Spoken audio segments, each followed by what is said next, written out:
วันนี้เนาะมาสาขาสามของพญลังคนธรรมะธรรมโม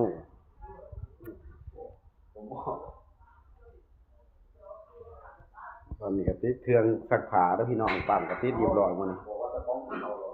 เครื่องซักผ้าทุกอย่าง20แล้วพี่น้องไผบ่มีเงินก็เอาไปใหม่ยอดลงก็ได้ของพญลังใจบุญได้ตู้กรอกน้ำพี่น้องนี่สร้างเฮาก็นั่ง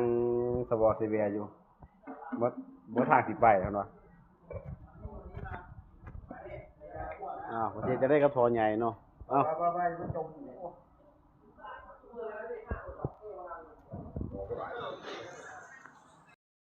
วันนี้เนาะมาสาขาสามของพญลังคนธรรมะธรรมโม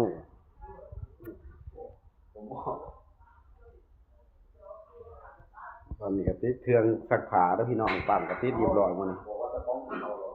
เครื่องซักผ้าทุกอย่าง20แล้วพี่น้องไผบ่มีเงินก็เอาไปใหม่ยอดลงก็ได้ของพญลังใจบุญได้ตู้กรอกน้ำพี่น้องนี่สร้างเฮาก็นั่งสวอเซเวียอยู่บ่ทางสิไปเพิ่นว่า